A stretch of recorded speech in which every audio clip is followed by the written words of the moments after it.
Bismillahirrahmanirrahim. Assalamualaikum warahmatullahi wabarakatuh. Halo guru hebat, saya Maya Ulfa Effendi SPD, calon guru penggerak Angkatan 9 dari SMP Al-Azhar Citangkolo, Kota Banjar, Jawa Barat. Salam guru penggerak, bergerak, bergerak, menggerakkan. Pada video kali ini, izinkanlah saya untuk memaparkan tugas modul 1.1, yaitu koneksi antar materi, kesimpulan, dan refleksi pemikiran Ki Hajar Dewantara. Terima kasih kepada fasilitator saya, Ibu Susanti Retno Hardini MPD, dan pengajar praktik Ibu Milani Dewi Fatihah SPD.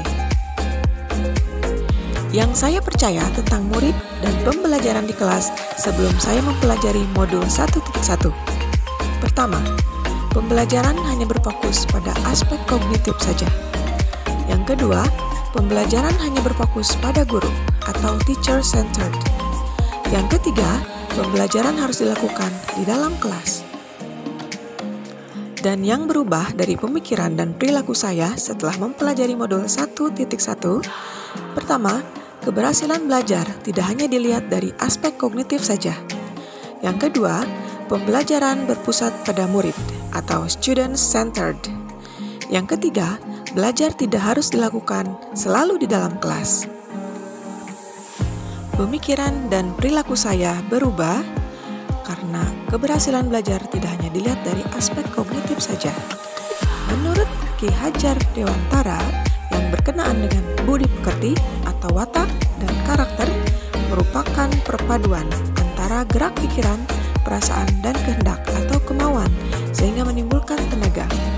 Budi pekerti juga dapat diartikan sebagai perpaduan antara cipta atau kognitif, karsa atau afektif sehingga menciptakan karya atau psikomotor. Lalu, tentang pembelajaran yang berpusat pada murid atau student-centered.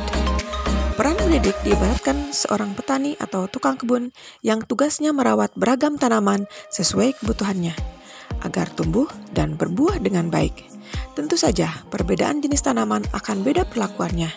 Artinya, bahwa seorang pendidik harus bisa melayani segala bentuk kebutuhan metode belajar siswa yang berbeda-beda.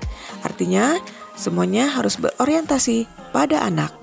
Selanjutnya, pemikiran saya berubah bahwa belajar itu tidak harus selalu dilakukan di dalam kelas.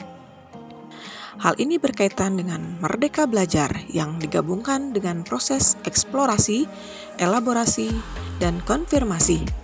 Kesemuanya itu adalah suatu prinsip untuk membangun kualitas dan kreativitas pendidikan yang lebih leluasa. Merdeka belajar artinya memberikan kebebasan bagi siswa untuk mengeksplorasi seluruh potensi dan pengetahuan yang dimilikinya dengan pendekatan inovasi sesuai kemampuan siswa, dan ternyata belajar itu bisa dilakukan kapan saja, di mana saja, dan dari sumber mana saja.